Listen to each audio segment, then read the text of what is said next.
This podcast is intended for mature audiences only.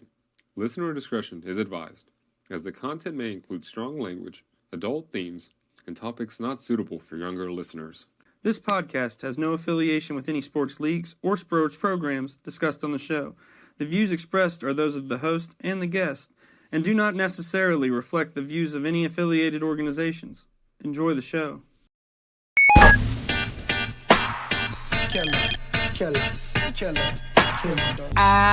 Motherfucker, we gone crazy. Yeah, what up, what up, what up? I'm in here right now, and you know I'm dressed up. I messed up a few times, but shit, so what? It's fine because I just don't give a fuck. Just don't give a fuck. What me in the world, yeah. Just don't give a what me in the world.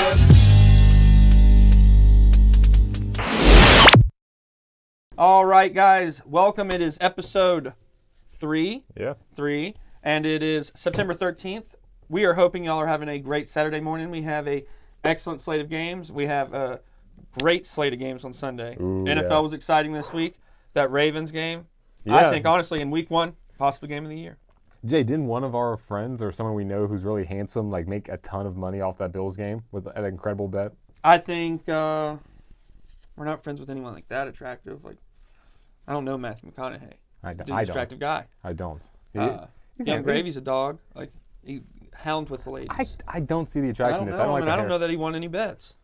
He doesn't respond to our Instagram messages. You did win that one bet, though, right? You bet I did. You won. I think you won a bet. I lost my ass. Yeah. I lost my ass. That's okay. I'd like to blame Carolina in one of them, though, because that's all I needed. Yeah. We'll And talk I about didn't that take them more. to win. I took them to cover. They didn't do that for me. They actually got beat by a lot. That Jacksonville covered by a lot. They didn't give me a point. Not a point. It was rough shit. It was rough stuff. Man, we're going to talk about that later. Yeah. Carolina, I think more bleach was sold just now this weekend in Carolina than like during the Great Depression when everyone had to like hand clean their clothes and everything. It's tough. Yeah, that's I would definitely have a 32-ouncer ready of just straight Clorox, the good stuff, so you know it works. Oh, yeah. And just And you chase it with some Night, ammonium just to fucking make sure you got the job done. I'm glad I don't have to live that life anymore. Not me over here. 1-0. Yeah, the Commanders looking solid.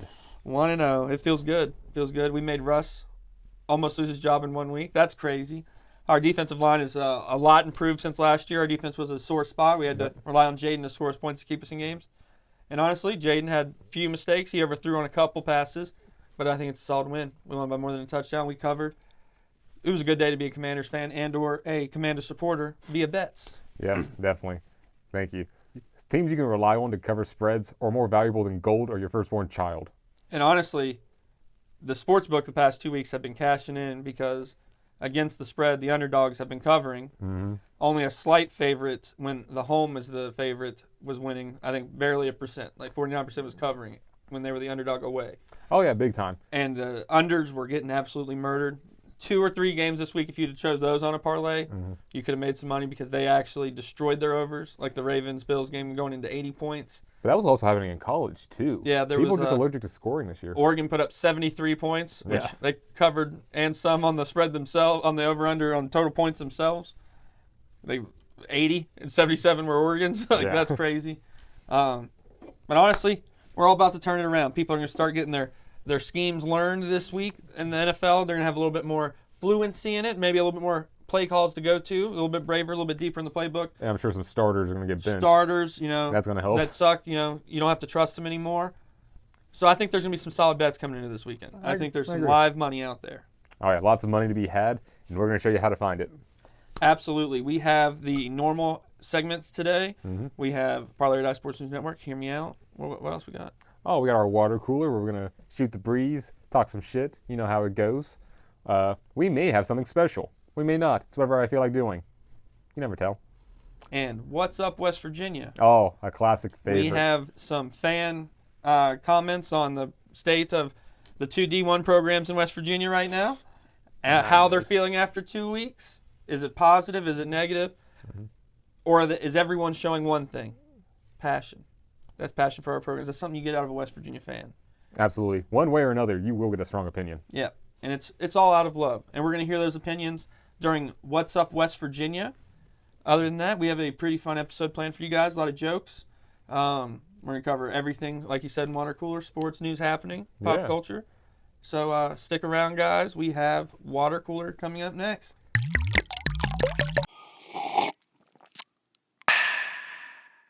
Soul, did you catch a game last night? All right, guys, welcome to the water cooler. We have some topics, and we just need to, hash it all out, become more cultured people at the water cooler. Absolutely. So, Jay, did you hear about this thing? Tyson Mayweather gonna fucking fight next year, spring 2026. Yeah, this feels just like a cash grab. Like Tyson got to feel a paycheck with the Jake Paul fight, which was pretty much like a gimmick fight. I think this is going to be exactly the same thing. It's probably going to be one more similar to probably when he fought Roy Jones Jr., where it's going to be like 6 rounds, no knockouts allowed, because, God, he would kill Mayweather. Yeah, he's still like 100 pounds heavier than him. Yeah, so. But, yeah, I don't think it's going to be of anything worth watching. It's just a good storyline. Yeah, don't they have enough money, though? Why are they still doing this? At this point, I'd rather see Tyson I'd rather see Tyson fight a kangaroo, in all honesty. Or Mayweather fight a kangaroo. Honestly, anyone fight a kangaroo. I just think that's a really cool video. I'd like to see him fight another 60-year-old. Just like Eddie's 60-year-old. Yeah. That'd be hilarious. Like, these two are the same age. It's just a really old man. Wait, what?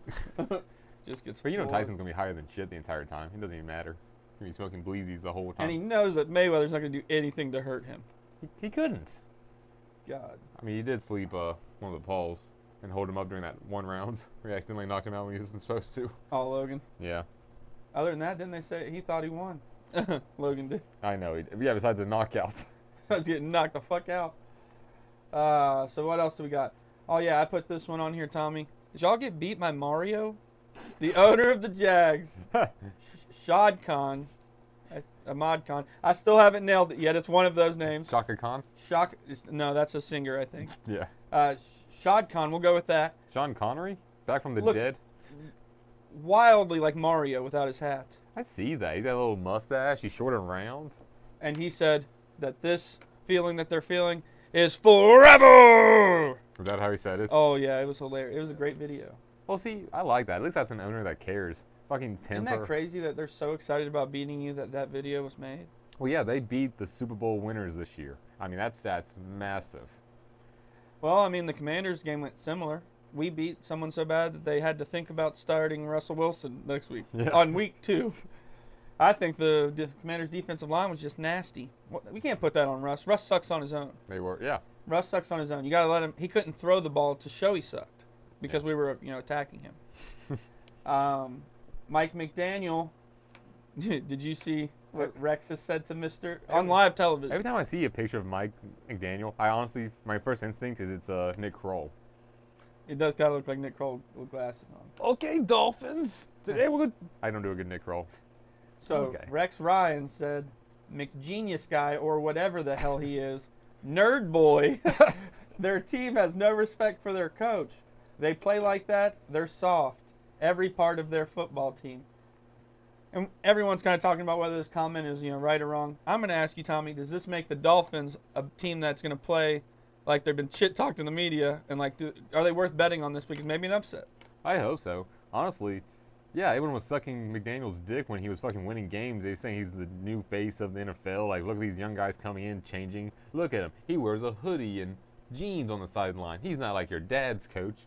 But they started losing like the Dolphins always fucking do, and everyone's turning coat. I don't think it's fair. Honestly, yeah, I hope they come out and have a stellar game. Do I think he's very good? No, but I've thought that since the beginning. But, I mean, sucking with the Dolphins, like you said, it might be like a thing you catch when you enter Hard Rock Stadium. We got to remember, Nick Saban didn't win a game with the Dolphins before he either quit or got fired mid-season and then went on to become Alabama's coach. Exactly. We're not talking about the Bills, who were good in the 90s, then got bad, then got good again. We're talking about the Dolphins, who were good in the 90s and then never did anything again ever. That's true. Marino couldn't win the big one. Couldn't. He couldn't win the big one. So, yeah, I think, I don't think it's a fair statement. Well, I don't think it's a fair statement because I don't know. They could honestly not respect him. Or they could respect him a bunch and just be bad. I don't think you can really tell if someone respects a coach by their playing ability. Tom Brady, probably a bad example because he really liked Bill. Aaron Rodgers. I don't think he respected the fucking Green Bay coach. Would pretend like he couldn't hear him in his headset and would make his own plays half the fucking time. I think he respected Mike McCarthy Yeah. because that was who was there when he got drafted. But there's all kinds of players that don't respect the coach, think they know better, and are good and are bad. I just don't think it's a good basis. Yeah. We'll see what happens this week, but maybe we'll talk about in Blitz's book. Maybe that's something to lean toward. Yeah. The Saints had terrible uniforms they debuted. They were not good, as you can see there under the Commander's photo. Oh, yeah. I don't know what they were going for here. I mean, the black helmet, I think they just wanted one because like they're like other people are doing it. But Yeah. just keep the uniforms you got. It looks like an Army practice squad. Yeah, or Vandy. Like they Oh, look exactly God. like Vandy. Yeah, the worst of the SEC. Which, Louisiana, kind of the shitty side of the SEC. Yeah, they should never wear those again. If they have any other games planned for those, they should cut that now. Yeah, go ahead and auction those off and give them to some charity. Toss them to Africa for the Super Bowl losers. That's crazy. Kansas City is sitting at last in their division. The Good. only team Great. without a win. They have the Eagles this week. Do we see the Chiefs go 0-2? That's a possibility now. Like it's still on the table. Absolutely. The Chiefs have been on top for too long. They've got to come down eventually. This could be the start of it. T-Swizzles injected a little bit of hostilities amongst them, perhaps. You never know. Yeah, you never know. Travis Hunter showed up to game with a new look. Donatello. Yeah. I'm not a fan of it. He should have kept his hair. Yeah, he does not have the head or... His mouth is so fucking big. Yeah, he has such a... It's weird. He's got like a normal size width face, but it's like someone crunched it. Yeah. But his head is big. And it's all fucking teeth. He looks like he's about to fucking like unhinge his jaw and like eat an entire Big Mac in one bite. Yeah, that's he's got a girl. He's happy. But did you hear what he's gonna do now? He's gonna try and focus on his music career, acting perhaps, like other things besides football. Now that he's kind of out of the door, I just don't see that guy getting any roles. If he don't focus on football, he might not be playing football in a couple of years.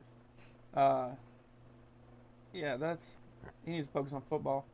Speaking of someone who said they were only focused on football, Cam Ward, Yeah. he should focus a little bit more on football because 12 for 28 for 112 yards. I will disagree with you, Jay. I think Cam Ward put 100% of his concentration and playing ability into that game. I just think he's bad. That's fair. That's fair. He hasn't shown us a good game yet. I think he tried his fucking hardest. He ain't showed us a good game. He wasn't even good in college. I don't know where everyone started sucking his dick. The Buffalo Bills won on a game winner with Matt Prater, Yes. who was signed on Thursday before the game. Yep. Thank God, the kicker doesn't need to know a play. There's like, you're field goaling on this one. Okay. Hey, the Bills, after winning me fantasy and a ton of fucking money this weekend, they can do no wrong. That's true. If you told me Josh Allen shot Charlie Kirk, I would say, okay, let's hear his side of it first before we make any judgments. He went right up to Josh Allen on game day and said, I'm going to try my best for you guys. And then it's kind of just poetic that it actually comes down to him making a field goal. I think it wasn't a short one, was it? No, it was 40-something, I think. Yeah, so I think he hit a 58-yarder in the game. Yeah, damn. That's pretty impressive coming off the couch. Seemed happy to be back. Kickers are under a lot of pressure now. They're hitting like they need to hit like 70s in practice now. I feel like all our topics are residing here in the AFC. You see the New York Jets fan? I think that's why they lost. He was crawling on the American flag. How do you get there? I saw I the don't. video. Yeah, how did this happen? They unfolded this thing. At one point, you walked onto the American flag and got to the middle. Yeah, do you think he like saw something, like he had to go out there real quick and then someone missed the signal and like sent him up? He's crawling like a goddamn child. You stepped on it already. You got to the middle somehow. I agree. You've already done it. They should have committed and like done a parachute thing and like launched him into the sky as hard as they can. Just make him have a great time for disrespecting our country. I think they should have actually stoned him on the sideline. That's probably the best part of the Jets game anyway. Did you watch it? I mean, it was a good game, but the Jets weren't happy. They just love shitting on America there, Jets. Speaking of shitting on America, boy, the Florida Gators. I'm just saying, Yes. isn't it fucked up that the Jets didn't change their name after 9/11? Yeah, I heard they wanted to rename it to two Jets, and it was like, come on, man, that's fucked up. They were like, oh no, I'm joking. Yeah. No, you weren't. You were serious. You were trying to be cool. But yeah, South Florida beat the fucking Florida Gators. South Florida on a killing spree. Yeah, they're taking out top-ranked people. Well, not top-ranked, but top 25. Yeah. Definitely, I wouldn't say they're not been top 5. I don't Well, think. the next game is Miami. playing Miami. Said they're pretty much a home game. Yeah. South Florida. I wouldn't count USF out. Carson Beck is he's new to that program. Mm-hmm. I wouldn't say they've been tried that hard yet this season. The Notre Dame's not good. We've been saying this for years. Yes. I think USF could easily beat Miami this weekend. They definitely have a shot. I'd like to see it. It was like when Oral Roberts was making a hell of a fucking run, and everyone was like, hell yeah. Do you think Florida next year will be like, hey, no taking pictures of doing our chomp on our own 50-yard line after the game? It's disrespectful. Oh, Maybe yeah. make it illegal like the Ohio State trial. Colleges are so fucking soft now. You can't do horns down. You can't do the tomahawk chop. You can't fucking plant flags. You really, it's just a bad time to be. Oh, they still do the tomahawk chop. At both the Chiefs and Florida State. That must have been like Braves games, because I saw they did get rid of it somewhere. Yeah, they're probably the Braves. Ridiculous. But But yeah, good. they do the. Yeah, I see them get rid of the chomp. Yeah. I just want the Redskins back. That's all I want. Freaking fuck, man. And I want the foreskins back. Why are we circumcising? You see all the sexy ladies at the VMAs? I did not. I did not know the VMAs were still a thing. They are. Tate McRae looked. I don't know who that is. All right, we're going to change the subject since I think we're in over Tommy's head already on this one. Deshaun Jackson got his first win at his HBI Historical Black HBC. Yeah. Him and Michael Vick are both coaches at HBC schools. And I think both of them got their first win last weekend. Very good for them. So that's awesome. See, I feel like, I guess, yeah, it comes down to coaching ability. But this is kind of what I was talking to Devin about, and I think it's a good topic. Byron Leftwich, Okay. coached in the Super Bowl, offensive coordinator for the Tampa Bay Buccaneers. Yeah. Marshall's looking for a coach this year. Why wasn't he called? How do you know he wasn't called and he said no? Because he took a job at a smaller school. A way smaller school. Yeah, but you never know the kind of things that motivate people. Maybe they had a better pay package. Maybe they had a better fucking incentives. But it was like months later. I have no idea. Yeah. Maybe But I they don't did. know. I don't know if it happened, but I'm saying, like, there were so many positives. Like, even if he's just a little bit worse of a coach than the guy you got, he's going to recruit better because Yeah. he's Byron Leftwich when he goes to people's living rooms. He played for the Jaguars. He played Yeah. for the Steelers for a couple years. He coached in the Super Bowl. Yeah, it's like Belichick. Yeah. Anybody, like, even players will follow him and just be like, if he can teach me to get where he got, I'm going to go to that school. He Yeah. was a pro. Started in the NFL for like 7 to 8 years. So, like, when I brought that made me think of that because it was two pro guys coaching, Yeah. and I'm just like, Byron Leftwich had a resume, so it's not like he shouldn't have been on your radar at all. Like, they haven't coached before, Yeah. but they're, that's why they're starting at a lower level. But I thought that could be something. But the Punisher walked out with the Commanders as a captain for the last game. Oh, really? Yeah, John Bernthal, big Commanders fan, Cool. rocking the Sean Taylor jersey. Yeah. It's legit. We have some cool fans. Dale Earnhardt Jr., Yeah. Matthew McConaughey, for some reason, because he's from, that's why I say for some reason, he's from Austin, Texas. Yeah. Like right there in the heart of Dallas country. Notorious Texas fan. Yeah, and loves the Commanders. I'll take it. We have Yeah. some cool fans. Honestly, like some of the coolest, like in different, genres of the pop culture. Like as far as actor goes, Matthew McConaughey's like top 5 in being cool. Yeah, he's pretty solid. And then Dale Earnhardt, I think he's the most beloved by most rednecks and other whites. He's loved by a lot. I think I even saw a black guy wearing a Dale Earnhardt Jr. shirt once. It's true. If you were making like the redneck Mount Rushmore, he'd be up there with like Jeff Foxworthy. Larry God. King, and God. The grave digger truck. All right. Daniel Jones had a good week. I think it was the best debut for a team ever in I think it might be ever in the league. The best debut for a quarterback first game. Yeah. Good for him. He did well. He needed it. Um, Randy Moss celebrating being cancer free. Yep, I think that is awesome. Big Marshall guy, even though I had a gripe with Moss earlier in his career when he would say Rand University. I found it disrespectful at that time because he was one of the only ones that weren't saying their school. Mm-hmm. And I'm like, no one's gonna relate Rand University to Marshall University. Like, put this school on the map a little bit. Like, Yeah. you're one of the only ones there, maybe the only Marshall guy there, and you're not saying it. I agree. It almost makes it seem like he's ashamed of it at times. Yeah, but I think he did at some points of his career, did say Marshall, and he definitely claims us now. I've heard him talk about us on ESPN and stuff. Not this year, because I don't think they want to put him in that position to have to say what he has to say about Marshall on live television. He's so mad because he tried to open up that fucking chicken place and everyone got pissed because he wouldn't give him ketchup. I know, and I was on one of their ads, eating my chicken sandwich. Should you have ketchup? No, but they had a really good sauce. I didn't think you needed ketchup, to be honest with you. I thought if you don't want to eat there, just don't fucking eat there. Yeah, I always thought that was a strange fucking thing. Like, a lot of places give you ranch and other stuff for fries. Yeah. You don't have to have ketchup. Yeah. They definitely had other sauces. Yeah. But that's a thing for another day. I think that's all we got. I think so. We've covered a lot of good stuff today.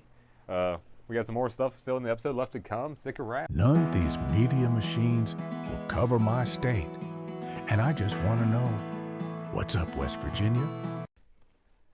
And for the host of your program, Tommy Guns and Jay Goes Too Hard. Hey everybody, welcome to What's Up, West Virginia. How's it going? We are going to break down what's going on in West Virginia right now. Not gonna lie, there's not a lot. Nothing good. Nothing good, but well, let's talk about it. Okay. Let's talk about it. Tommy, which one do we start with? We'll bite the bullet. We'll start with us. Marshall University. Yep. We were there. Yep, all firsthand. Honestly, for 3 quarters, I was like, we don't look too bad. I ate those words. Yeah. Oh, I just don't know what to say about. I didn't expect a lot out of this season. No. I expected more, like slightly more. I didn't expect us to beat Georgia. I said that, but Yeah. like Montana State. I agree. I mean, we pulled a guy out of NC State to coach. We didn't pull some scrub. Yeah, I don't get how it's. When I say I didn't think it was going to go great, but not this bad. To the people that are like, what did y'all think was going to happen? I thought we were going to win the games that we should win. Yeah. We're not asking for a miracle, but going 6-4 is very reasonable. Yeah, especially because we don't have that. We don't have an insane out of conference schedule. No. We're not playing like Georgia was the only ranked team. Yeah. So like, 6-4 or whatever, it's totally expected. I could definitely see that happen, but it looks like it's not going to probably happen now. No. I think there's going to be some ass kickings we're going to take in conference games for the Sun Belt if we play the way we did. Yeah, I think it all goes back to us just losing the entire fucking team. I mean, we lost more players than any other team in college football last They couldn't year. even play their bowl game. We could have played that bowl game. Make no mistake about it, fucking viewers. We had enough players to play. It's not all starters. It's not all second string. But by God, we had the players to fill an entire team. But they knew for a fact that they started 4 strings and red shirts. And practice squad players. They were going to get their dicks kicked in. Fuck yeah, they would. But that's what Marshall is. Marshall's spirit is overcoming adversity. We didn't come back from a fucking plane crash and said, you know what, we're done. We're over. We rose insurmountable odds for a losing season. We knew we were going to be good for years, and we weren't. And now we won't even play a fucking football game with a team that we have trained and practiced with because we thought we couldn't win. Not that we couldn't win. It was a fair game. They still had a chance to score touchdowns, and we had a chance to score touchdowns. It's not like we were playing one goddamn sided or a Make-A-Wish kid where we had to let him score. But nope, won't even try. And now we're facing that. There's a culture problem at Marshall now. And I think the bowl game was indicative of it. And now this coach, this playing style is kind of showing it.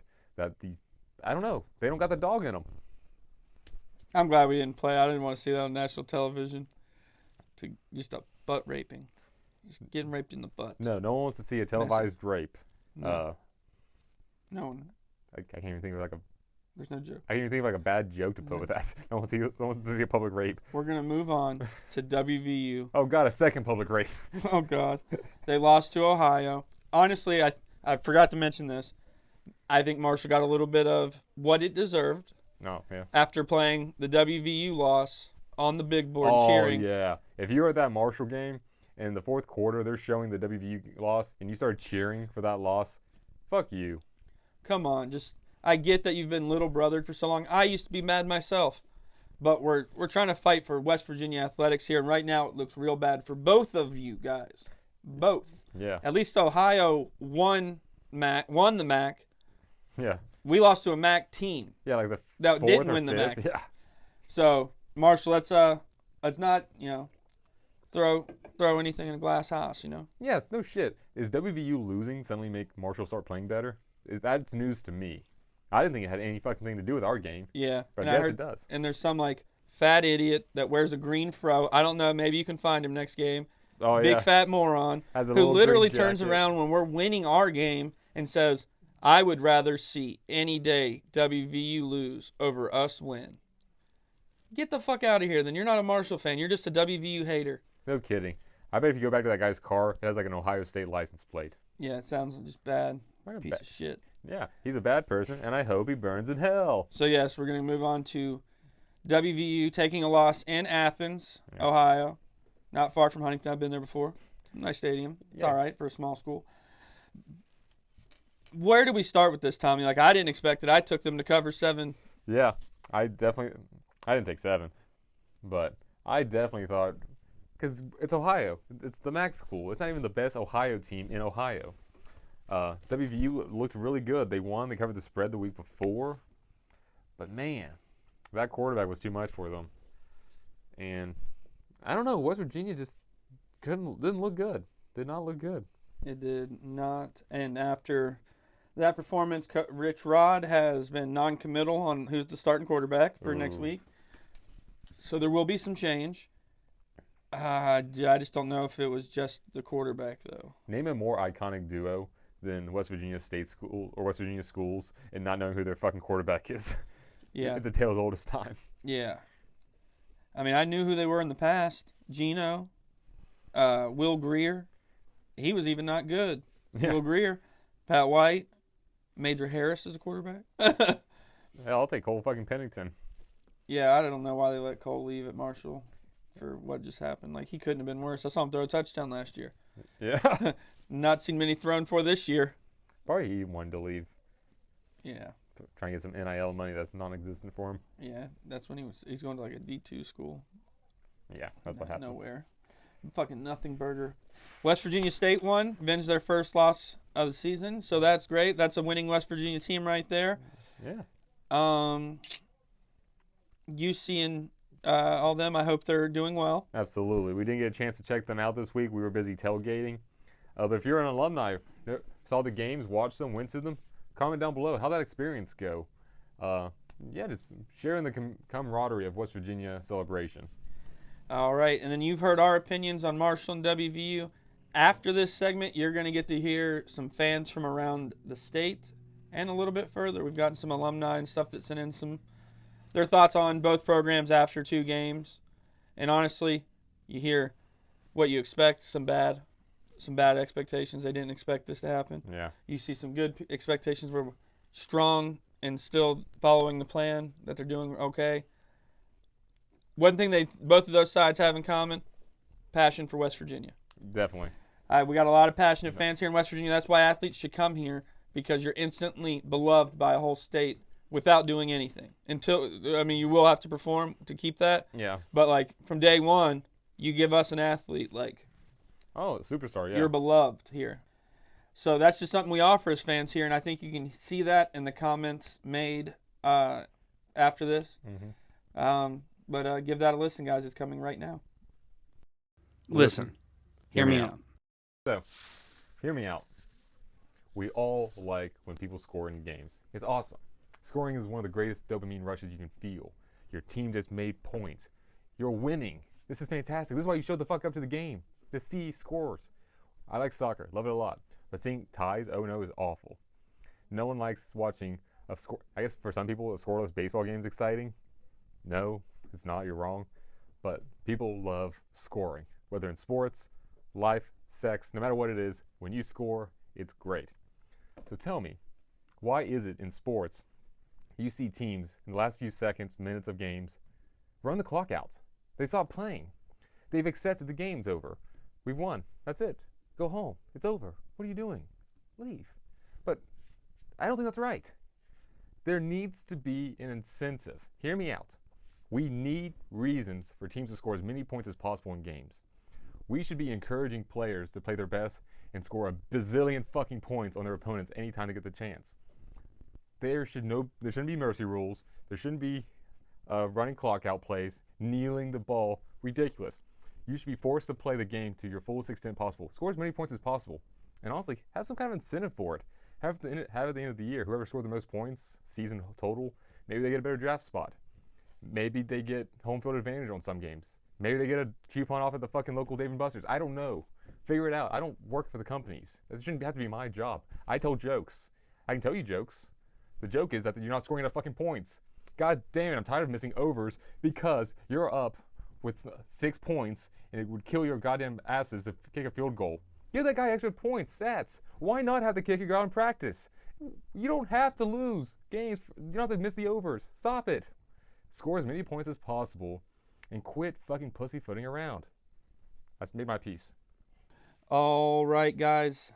My hear me out this week is gym related on, getting your body right and just like how to, I think as a guy who's been going to the gym for a very long time, can't tell by my body because of breaks I've taken, but about 15 years, I know, how to efficiently maneuver through the gym. And I'll tell you one thing I don't like, and it's very common because someone on years ago told people that this is the best way to train. Probably like CrossFitters or something. They're wacky people. They're just dumb, don't know how to lift. But they convinced them that the best way to work out, to save time, to most effectively train your body is to superset, which is where you take up 4 fucking goddamn pieces of equipment because you're doing 1 set per fucking piece of equipment and you expect everyone in the gym to just cater to your goddamn schedule. Bullshit. Just if you want to work your muscles harder, you do more fucking reps. Don't take big breaks between your sets. Just fucking do the work. This is goddamn ridiculous that you're trying to save time, so I gotta waste time. I gotta sit here and be like, where the fuck did that person go? Are they done? I have no idea. I'm not counting your fucking sets. I'm doing goddamn work. As you can tell, it angers me. It angers me a lot. And I just don't understand where you get off thinking a quarter of the goddamn gym is yours because you called dibs.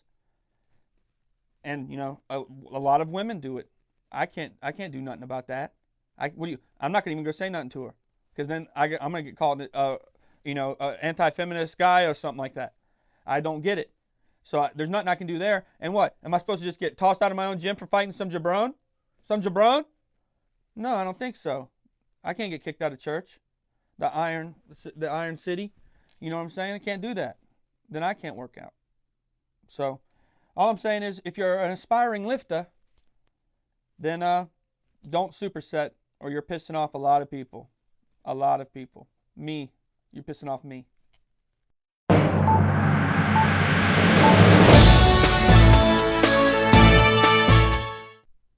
Earlier this week, it has been reported that the World Athletics Commission has completed 95 of the female athletic sex tests ahead of this year's World Championships later the month in Japan.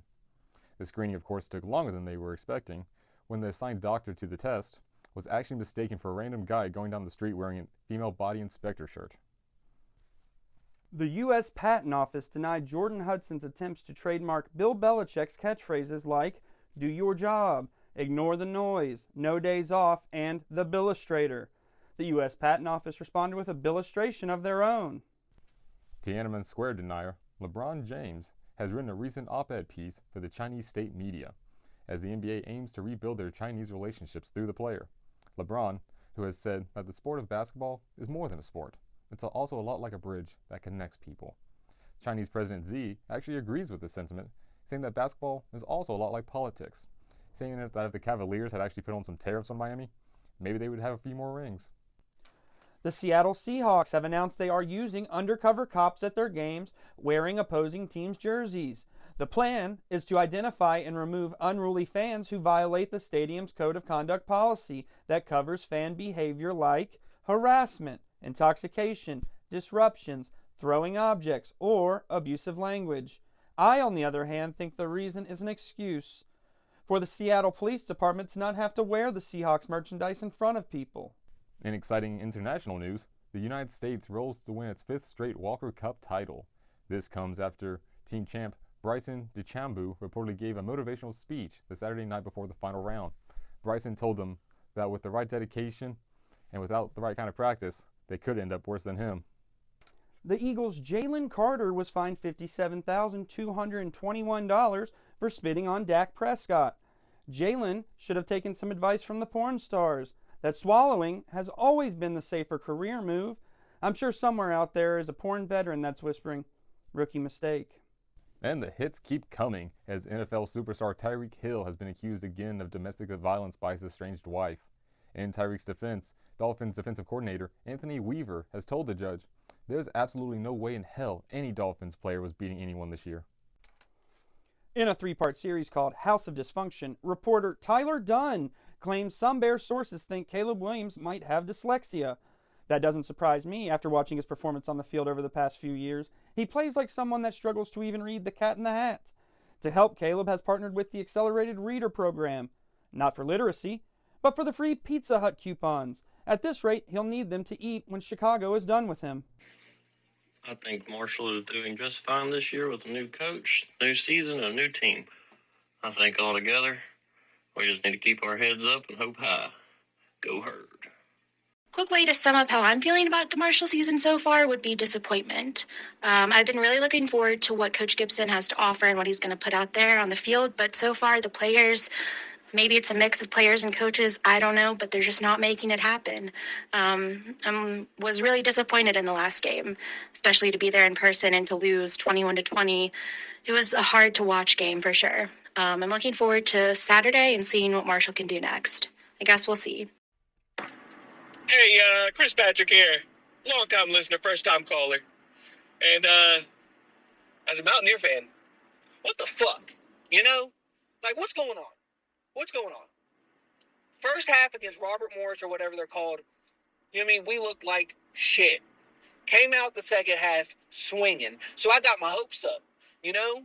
We had the backups in, and our third-string quarterback scattered one off for, 50 yards, maybe give or take? You know? So I'm sitting there thinking, oh, snap, the backup. If our third string's doing that on Robert Morris, you know? Hey, maybe there's some hope. Maybe there's some hope. And then we go to Athens, Ohio. You know? They took us to the woodshed and whooped our ass. That little quarterback they got's good, but I don't care. It's still Ohio, not state, the Bobcats. And the Mountaineers lost to them, right? So I thought the prodigal son had returned, you know. I thought this program was turned around 180. I've done what I can to erase the Neil Brown years from my memory because, God, that was awful. All right? And now that Rich Rod's back, you know, I'm sitting here thinking, hey, this is going to be the Mountaineers of old, you know? Here we go. Hard edge, whatever his motto is. No, we get beat by Ohio. Once again, not state, the Bobcats. How we pull that off, I don't know. We lose our starting running back. Speaking of Ohio State, we lost our other, you know what I mean? We don't have Flash and Thunder anymore because Thunder lost 20 pounds and went to Ohio State. You know? So now we just had White, and now he's hurt. What are we going to do at running back? You know, God forbid we lose to Pitt this Saturday. I'm going to headbutt a wall, run through a wall, headbutt my TV. I don't know. I'm not even going to think about it right now because I might throw my phone somewhere. But honestly, man, they got to figure something out. We need the Mountaineers to be good. This little state don't have a lot, but we got the Mountaineers, you know. And we got Marshall too, but I'm not even gonna get started on them. But anyways, we got to figure it out. Rich Rod, figure it out, man. I mean, come on, you're supposed to be the prodigal son returning. I know I already said that, but that was my vision. You know, I did think maybe give him a year, 2 years to get his people in there, but it is his people. I think half our roster came from Jacksonville State last year. I'm sitting there thinking he's going to pull a Kurt Signetti, and what he done from James Madison to Indiana, I'm thinking we're going to have a good year this year. Hey, we might still. We got to beat Pitt. We can lose every game the rest of the year. As long as we beat Pitt.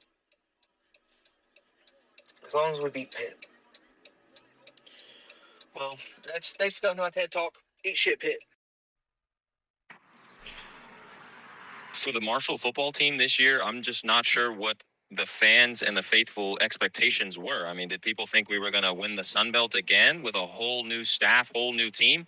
Absolutely not. I am not shocked nor surprised at all what has transpired thus far this season. It's just you got to go with the punches and take them and keep it pushing. I mean, Marshall's team is 95% brand new. The coaching staff, the same. You can't expect us to hit the ground running when we haven't even scratched the surface of the gelling and the chemistry of the team so far. So for people to say that the coach needs to be fired or to protest and not go to the games, it's just silly to me. I think, yes, the expectations are to win the winnable games, but even some of the big powerhouses like Florida losing to USF for the first time, or Clemson almost losing, or Georgia struggling with Austin Peay. Hello, all.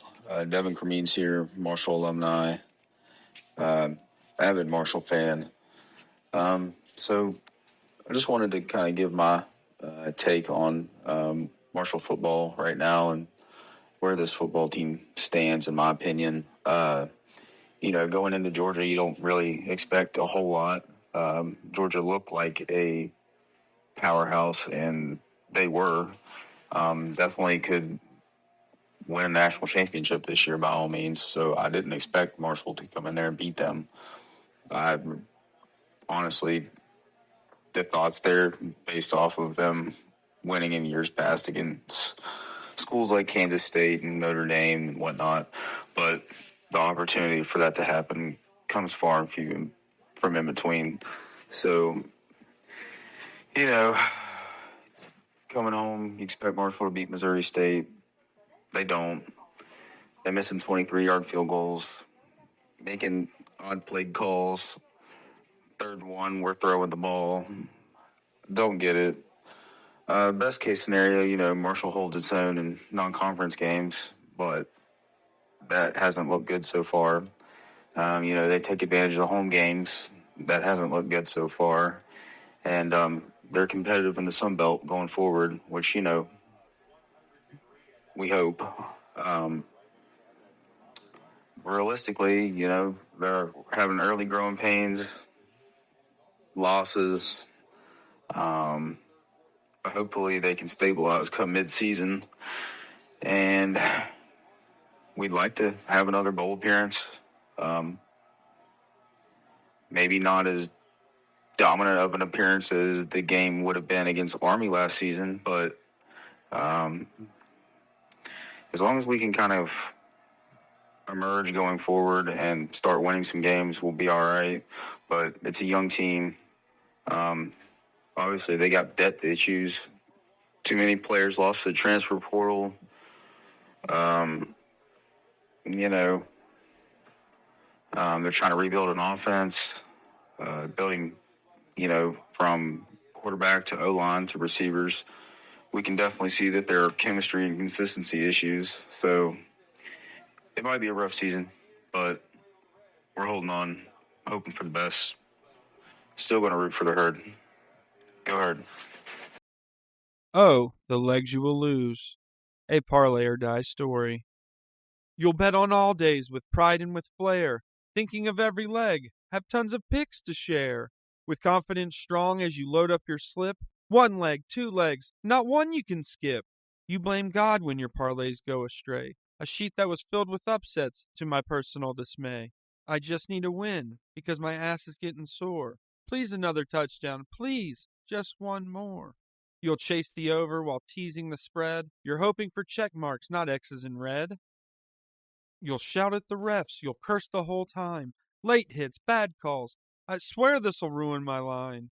You'll bet props live. It was smart at the time.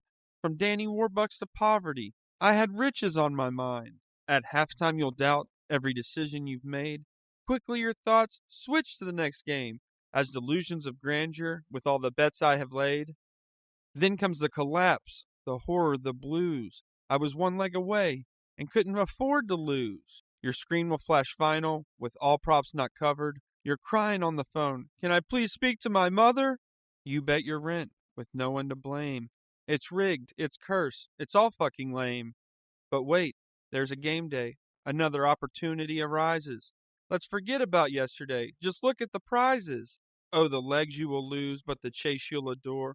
You'll fade and you'll hate. I bet you come back for more. For no matter how deep your bankroll, or however this shakes, you'll always whisper, just 1 more leg. That's all it'll take. The end. Blitz the book! All right, guys, this is our NFL picks For this weekend, we are going to start with what they, I think, believe are saying is America's Game of the Week. Rematch of the Super Bowl. It's a good one. Eagles, Chiefs. That is going to be at 4:25 on Sunday, Eastern Standard Time, because that's the only time zone, if you ask me. Yeah. It's the only one worth anything. They should go off our time. I was thinking about this the other day, though. Not to get on a tangent. But really, the West Coast has it pretty fucking nice. Think about it. On a Sunday, they get football starting at 11 o'clock. They get to watch it all the way up. And when is their last game? The 8-something game? 5-something. They get to watch all day of football and go to bed at 10 o'clock like an unreasonable human fucking being. Jealous. Super fucking jealous. But Monday Night Football, it's when they get off at 5 is when it starts. Now, that is tough. I get that. You would have to make some schedule adjustments. Yeah. I think Super Bowl, because where it starts for us at 8, they're 5:30. Yeah, but that's also a Sunday. Yeah. So it's going to be a holiday, I think. But then they also get, exactly. So on Sunday, they get it at 5 o'clock. They get to watch the whole Super Bowl and then go to work perfectly fine, unless you're like super hammered. Pretty banged up. Which is fine. I think we need to reverse this. Let the East Coast enjoy the nice things and maybe have the West Coast, who cares? Yeah, fuck them. Yeah, anyway. Yeah, America's Game of the Week. The Philadelphia Eagles rematching the Kansas City Chiefs. So I think this is an interesting game. Not just because of the built-in, it's the rematch. Yeah. I think the Chiefs are coming in more motivated than ever because this week on all media outlets you hear, was this the end of the Chiefs? Was the loss to the Chargers the beginning of the end? Mm-hmm. Are they done? Yeah. So they've had to hear that all week, and then also they're reversing it's a rematch, and a rematch they lost. Yeah. They lost the original. And it's kind of like, I mean, even though this one is for nothing, it'd be better if they met in the Super Bowl again. But Chiefs beat them in the Super Bowl. They beat the Chiefs in the Super Bowl. There has to be that third game. Who's the best? Who decides that? For right now, it'll be this game. But if they ever meet in the Super Bowl, it'll obviously be that game that decides the trilogy. But for right now, this will give us a temporary fix of who's the better team. Yeah. It'll give you a good starting point. I got to say, both teams, not a stellar opening performance, and both have their excuses that are valid. The Chiefs were playing in fucking Brazil. I'd be scared to drink the fucking water and getting robbed midway during the game, so I even wouldn't be able to play. I played Call of Duty. The favelas are a mess. They're a mess. They're a mess. I would hate to be taken in. I heard they weren't even actually, this is real talk, weren't allowed to leave their hotels because of the potential danger. Oh, I've heard that too. And a lot of them were like, I'm not bringing my family. I wouldn't. Yeah. That's irresponsible. Yeah, they can't even be near them to protect their family because they're on the field. Yeah. And then the Eagles, they barely squeaked by night covering a spread against the Cowboys. Yeah, and then being down Michael Parsons. They're being down. Well, Dallas or the Eagles were down on the first play. Yeah. With Jalen spitting on Dak, which I get it. If I saw Dak, I'd want to hawk Tua right on his chest as well. But you can't do that. I know you can't do that. He is a professional NFL player, so no, probably shouldn't do that. Probably shouldn't do that. Didn't even play a play. They were standing around because a Eagles player had his season ruined on the kickoff. Tore his ACL. He's done. Done for the season. Yeah. The only reason they're standing there for that long and jawing is because that player has to get onto a cart and out of there.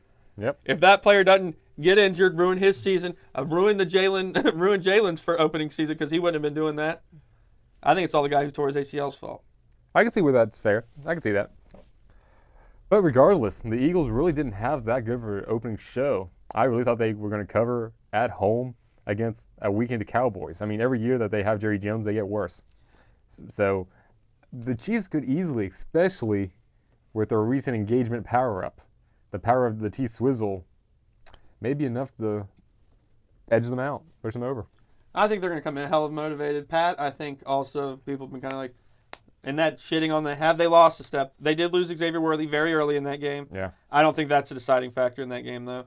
I mean, yeah, you kind of needed more from Smith-Schuster and Hollywood Brown, but Hollywood Brown is a hell of a receiver when he's not injured. He's injured most of the time. Yeah.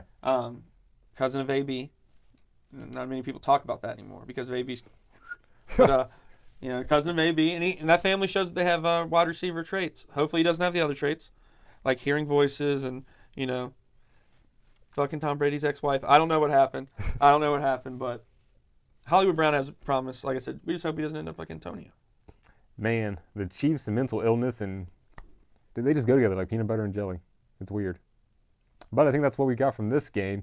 The spread's 1.5, and man, I'm going to take the Chiefs. I don't think you bet against the Chiefs at home. I'm going to go Chiefs plus 1.5. I think it's going to be a very close game. I don't think it's going to be decided by a lot, obviously, or I would take a different spread. If you're a wimpier guy, maybe tap on, like, at plus 3.5 Chiefs, I think you're golden. Because if the Eagles win this, I think it's by a field goal. I can see that. That's like worst case scenario if you're nervous.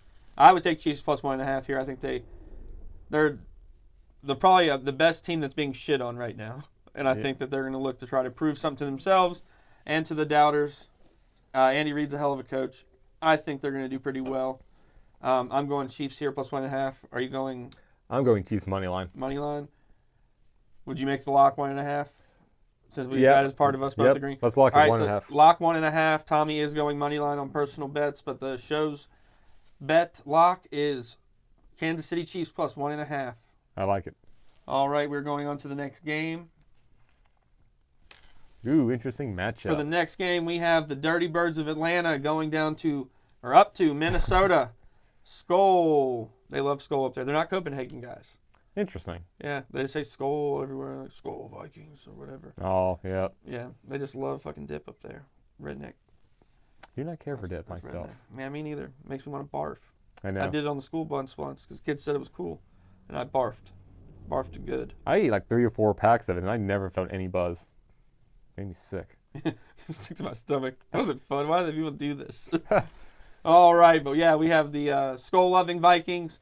They are the favorite, minus 4.5 here against the Dirty Birds. Over/under 45.5.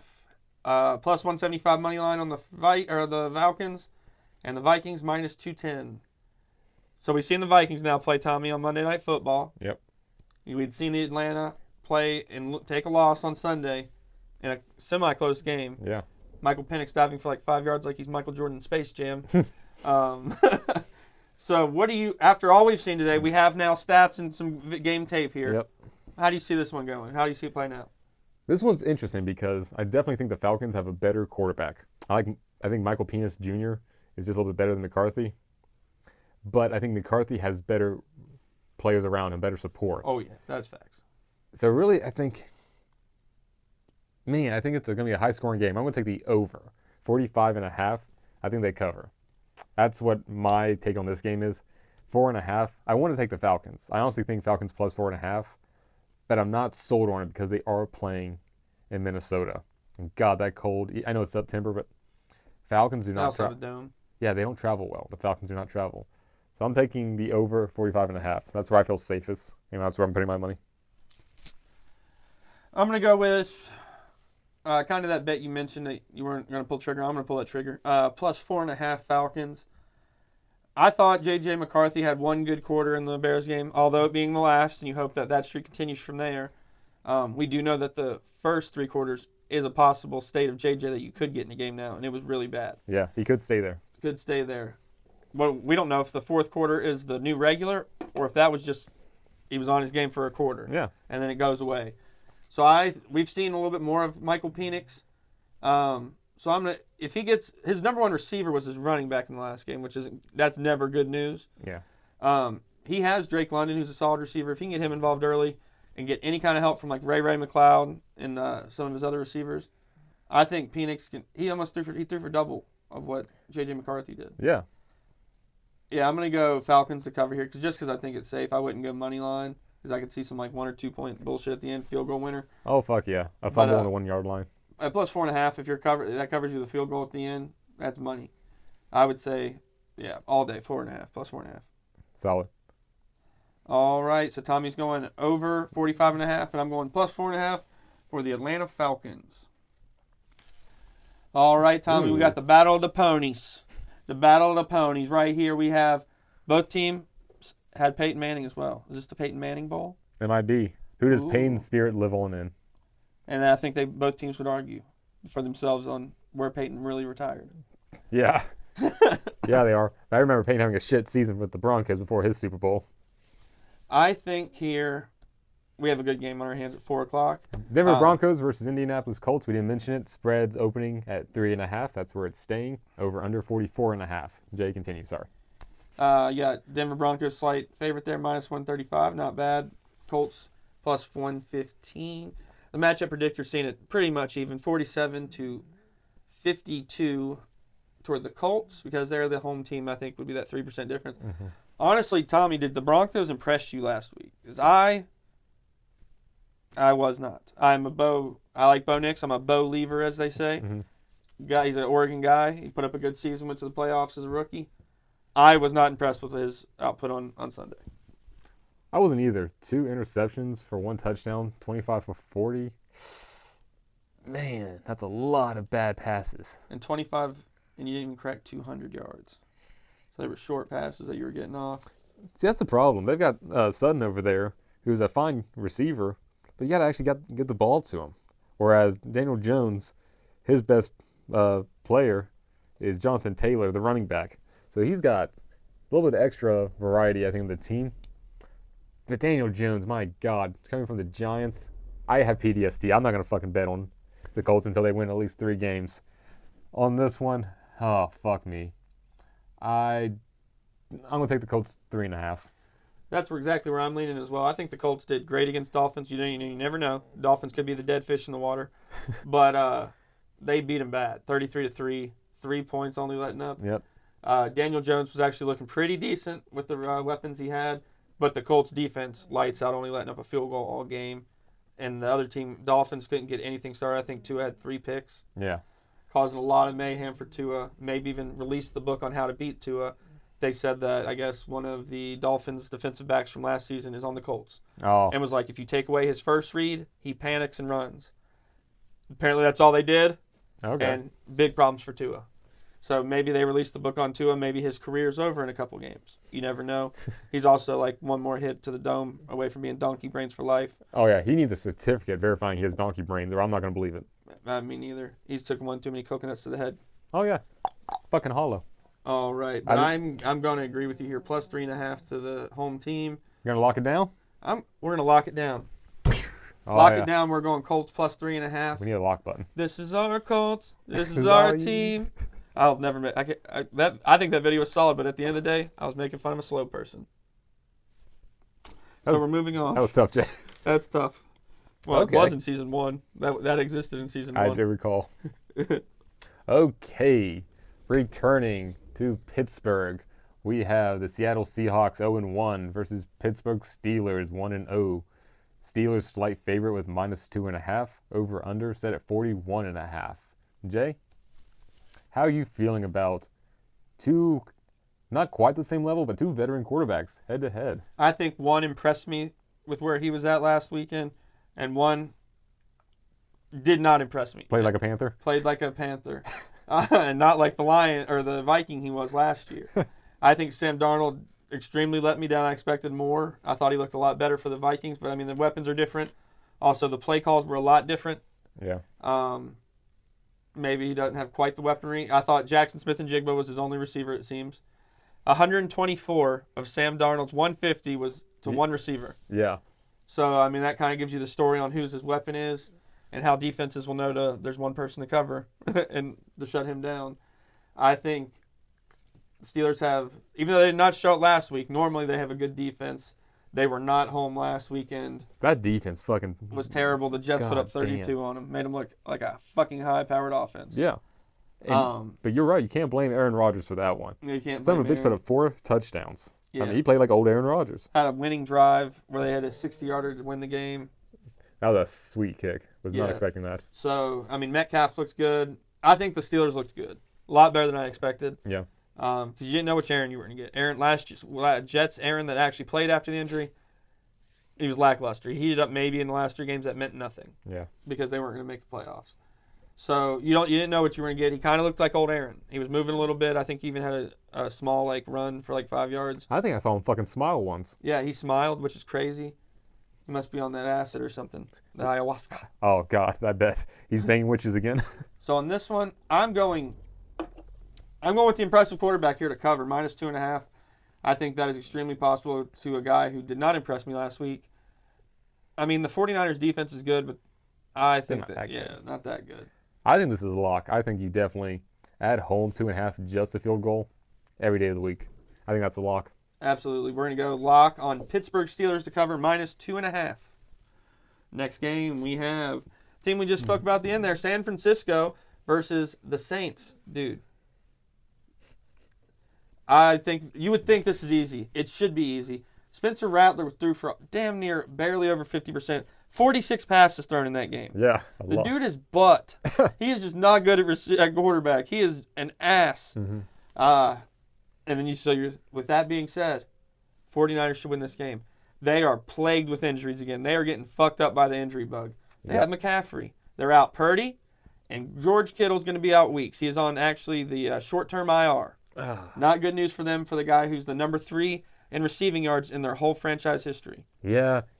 And then McCaffrey is still fucking day-to-day with injuries every time. And so the starter for the 49ers, Mac Jones. Okay. Heisman winner. Heisman winner, which honestly, above Rattler, that is the better quarterback because he's versing someone that's such butt. And it's 7 points, and the Saints are at home. Man.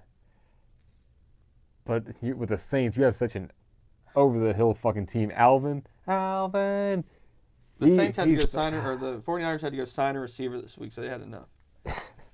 Okay, I think the under 43.5 is a good take. Yeah, under 43.5. Because they still have Nick Bosa. Honestly, I don't think San Fran covers 7 points with their roster. I think they win, but minus 380 is not good money.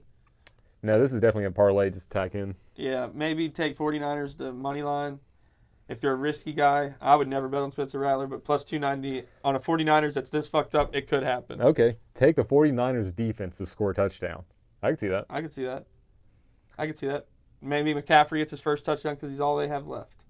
Possibly. And he's a variety. They're you not. Can throw to him. Maybe the Saints don't contain him as well as they would have, or the last team did. Yeah. Maybe he heats up. We hope. I don't like the Saints. I don't hate the 49ers. Let's go money line minus 380. We'll say that's a lock because we both agree, but that is definitely a parlay piece. Do not play that alone. You won't make anything. No kidding. All right, we have Chicago Bears versus the Detroit Lions in the battle for the worst in the NFC North. Man. I hate Caleb Williams. He made me proud because he did exactly what I said he was going to do. And now they're coming out of the woodwork with all this shit like he can't read, he's dyslexic, blah, blah, blah. For just shit I told you. I told y'all he couldn't read. You were first, Jay. You're not going to be one of these bandwagon haters. No, don't jump on the bandwagon now. Support your boy as he goes down in flames. Like that fucking Hindenburg. So he's trash. And then Jared Goff, I didn't know his stats were that clean to be such a bad game. Yeah. 31 for 39. He only missed 8 completions. Jared Goff's still Jared fucking Goff. But they had nothing in that game, dog. To complete that many passes and you scored 1 touchdown. Their run game was nowhere. David Montgomery, 25 yards and 11 carries. Yeah, that's terrible. Best receiver was their tight end, who is a dog, Sam Laporta. Looks like they didn't get home to the quarterback at all during the game. 0 sacks. Yeah. I trust Dan Campbell, though, over Caleb Williams any day. Jared Goff's a veteran quarterback. The 5.5 makes me nervous, but I think the Lions also played a very good Green Bay team. Let's not forget that. Micah Parsons. Yeah, the Lions were playing on the road, game opener, against a solid fucking defensive team. I think this game, the 5.5, is a steal. So I think a hidden thing here is, though, the offensive coordinator of the Lions is the Bears head coach from last year. But looking at the Lions on against the Packers, that playbook's not the same. Obviously, he took his playbook, but because they didn't know the plays that well. Yeah. So it's not the same playbook. So it's not like he's gonna have an inside. He has an inside look into how Jared Goff plays quarterback. Yeah. Because he was his coach for 2-3 years. But other than that, that's his look in. He doesn't have a look into their offense right now because they barely do, and I believe that on kind of the hiccups they were having on Sunday. Yeah. I'm still gonna go Bears to cover here. Nope, going against it. 5.5 Lions.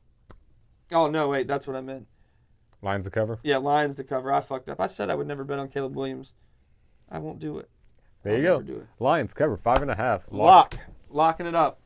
Next one we have, divisional game. I think the Buffalo is going to show that a lot of what you saw of the Jets was a fluke. We got Buffalo versus the New York Jets. The Buffalo Bills are coming in as a minus 6.5 favorite. Over under 46.5. I think, Tommy, I have my opinions. We'll let you shoot first on this one. Sure.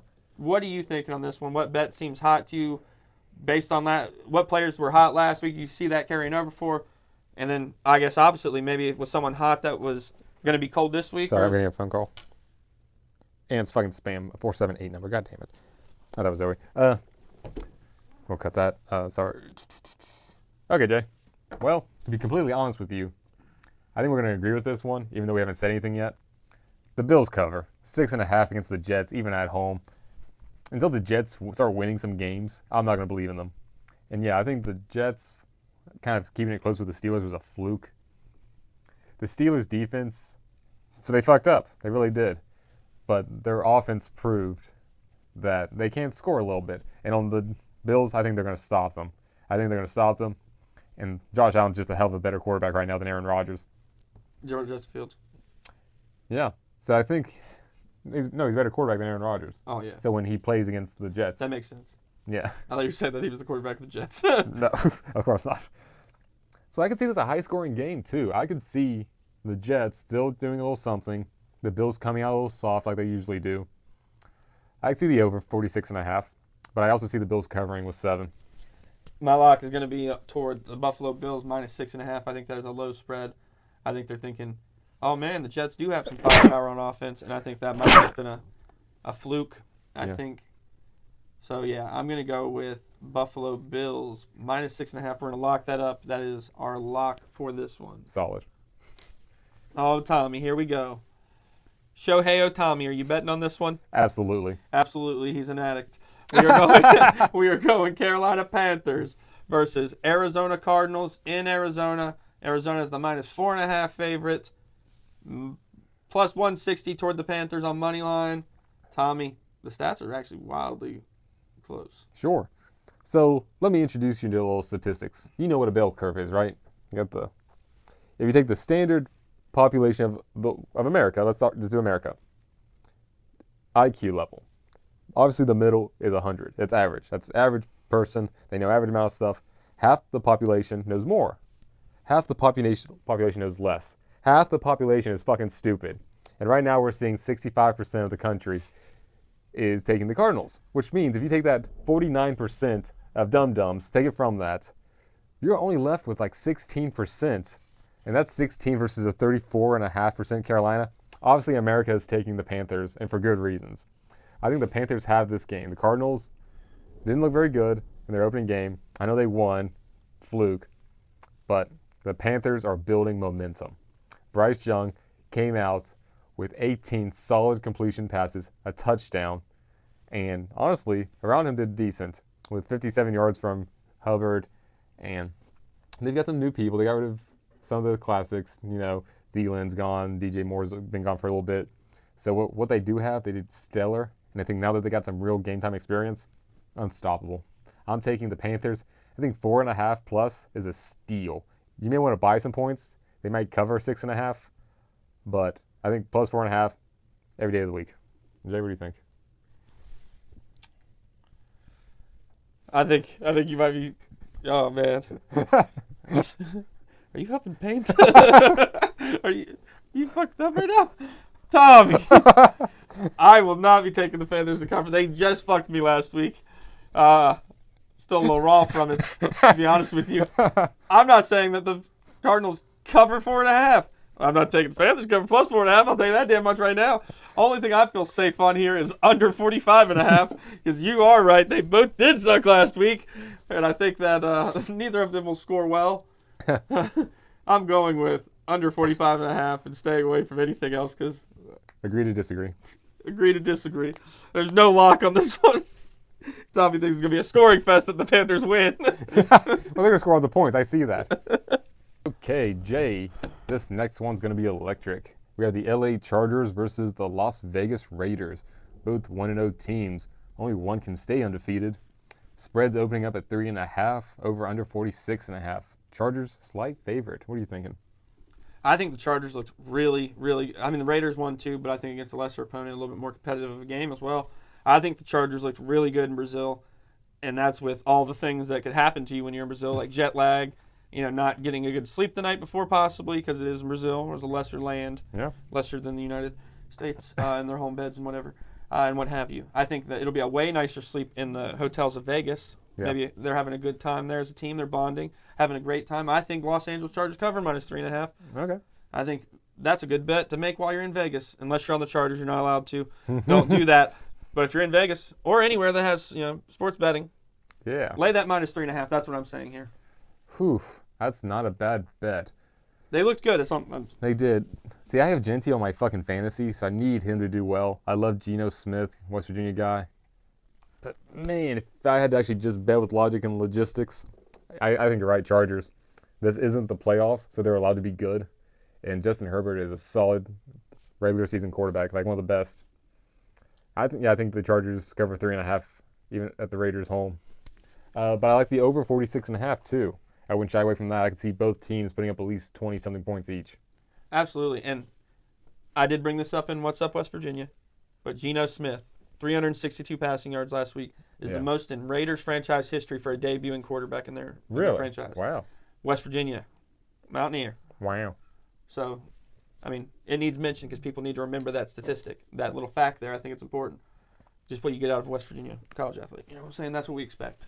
That's the greatness we expect. Absolutely. But I'm going -3.5 here, Tommy. You as well. That will be our lock. Tommy's also going over 46.5. Yeah, make some money. All righty. We're going to move on to the next one. We have Cleveland versus the Baltimore Ravens. Ooh, it is a divisional game. I think the spread is accurate. Let's go here. It is -12.5 to the Baltimore Ravens. Over under 45.5. I think the Ravens are pissed. I think they're mad. Yeah, they are. Oh, yeah, they are. I think also some conflicted Ravens fans are going to be in that crowd. Joey Flacco brought them their last Super Bowl. Yep. And he's going to be on the opposing sideline, which I know has happened before, but someone you revere. They put him above Lamar for one reason. I cannot remember why. There's something about Joe Flacco that they like more than Lamar that he offered to their team. Age. I'm not saying it was like anything. I'm not going to say it was anything. He's white. He's because he's white. It's because he's white. Those racist crab-loving bastards. I think I would add a point, to be honest, to the Ravens. Oh. I think they win by 14 points, but you don't want to bet 14 because then you don't cover. 13.5, I think is a good one. Get you a little bit more added on. Get to the plus money instead of the -110, maybe a plus 100. You can get more than you pay out, I think. Yeah. Man, this one's tough because Joe Flacco is the greatest quarterback probably to ever walk the face of the earth. Nothing but respect for the man. That being said, my God, the Browns are so hard to bet for. Yeah, I think you're right. I think the Ravens, they're going to remember that loss come playoff time. And I think that's when we're going to see the big rematch because I think they see each other regular season again. But absolutely. Tommy, do you think Shedeur gets any reps this game? Well, that depends. Joe Flacco could break his fucking arm at any time. And once the Browns quarterbacks go down, they fall like dominoes. It's only a matter of time. I like the Ravens to cover, especially at home. I think they do it. Do you think? I think it's racist if they don't give Shedeur any minutes in this next game. They're not giving him an opportunity to blossom into an athlete. That's true. And that's racist because they said it's racist. Because he's an African-American gentleman. I've heard that. And you can't do that. Joey Flacco's white, as the Baltimore Ravens fans would like to bring up. Absolutely. And Joe Flacco being a white male, I just want to ask, why aren't you Asian? Aren't you Asian? Oh, speaking of Asian descent, did you notice that Jaden Daniels had a Japanese flag on the back of his helmet? No, really? Yeah, he is 25% Japanese. Really? Isn't that cool? That's something, yeah. Cool. So, black quarterback's multicultural. Yeah. Very cool. Diverse son of a bitch. Tyreek Hill has several wives. I bet one of them are Asian. Oh, yeah, his kids are an amalgamation of black and everything else. He's got one of every shade. Yeah, he does. He's a Mohican. Oh, Mohican son. Yeah. We picked. Yeah. All right, we have another divisional game. We have the New England Patriots versus the Miami Dolphins. Patriots looked last week not terrible. They lost to the Raiders. They didn't look terrible. No. The Dolphins looked terrible. They looked bad. Yeah. Not much good happened in that game whatsoever for them. Dolphins are at home. Hard Rock, Miami. The Patriots also are 0-1. So where do you feel confidence in this game, Tommy? Miami is actually the matchup favorite and the odds-on favorite at -2.5. I feel best about the under because that sun is going to be in the New England eyes. Dolphins are still going to perform like they always perform. Ah, my I God. think they're buying into a statistic Vegas here. Mike McDaniel hasn't lost to the Patriots franchise in like 3 years. Oh, I can see that. But his team has never been in this much turmoil in the past 3 years. That's true. I want to take the under with the Patriots plus 2.5. I think Patriots plus 2.5 is safe because I don't think that Dolphins team we saw last week beats the hell out of anybody. It No. beats the hell out of me how they're professional athletes. They're back at home, though. They played the Lions on the road. So that They played the Colts. Colts. Yeah, let's give it the Patriots plus 2.5 and the under. The Dolphins were so bad that they have the nation believing in Daniel Jones like he's the next Manning. Yeah. They forgot about Arch. They want to forget about Arch. They forgot about Arch. Now that Daniel Jones is back to being the Manning Jr. That makes sense. Arch is he did all right last week, but he's underperforming or underwhelming so much that they're like, all right, maybe Peyton's 12-year-old son Marshall's the next Manning that we need to watch. Maybe he starts for Texas. I saw him. He was in the commercial on Monday night. He's hilarious. He's a young kid. He's okay. He's all right. You could have told David. They said he threw dimes Oh, does he? at 12 years old already. Damn. All right, for our last game on our docket this week. Sorry, we went out of order. That's just how life works. We have Los Angeles Rams versus the Tennessee Titans. We saved it for last because we know y'all didn't want to talk about it. The Titans looked like hot garbage. Cam Ward underimpressed me. Maybe the receivers didn't give him any assistance, but I didn't think he looked great. I didn't see a lot of things from the Titans on Sunday that I liked. It was actually a boring game to watch. I'm going Rams here to cover as the away team. I thought Puka looked good. Matt Stafford looked fine. Tommy, but how are you seeing this one? Yeah, same way. I don't think Cam Ward should have been fucking drafted to begin with. He doesn't belong in the NFL. The only reason he's at the Titans is because the Titans literally had nothing else. Fucking before that, they had a University of Kentucky quarterback. I mean, Christ almighty. Who's running the program? Sell the team. Take the Rams 6.5. Easy money all day of the week. Next. We're going to lock that down at minus 6.5 Los Angeles Rams. And next we have College. All right, Tommy, we're going to get after the college section of Blitz the Book. Nice. We are going to start with Alabama and Wisconsin. In Tuscaloosa, we have the Crimson Tide at minus 21.5 versus Wisconsin, who is 2-0. Money line is severely off, like plus 1,000 to Wisconsin. That's like a parlay amount of money. Yeah. And minus 2,000 to the Crimson Tide. I guess they just think Alabama won't lose in front of those fans. Not again. The spread's moved from 19.5. Tommy, what do you see in this one? I'd have to see Wisconsin's previous opponents. Coming in at 2-0, man, I think Alabama's in for a bad season. One thing's flashing in my mind. What's that?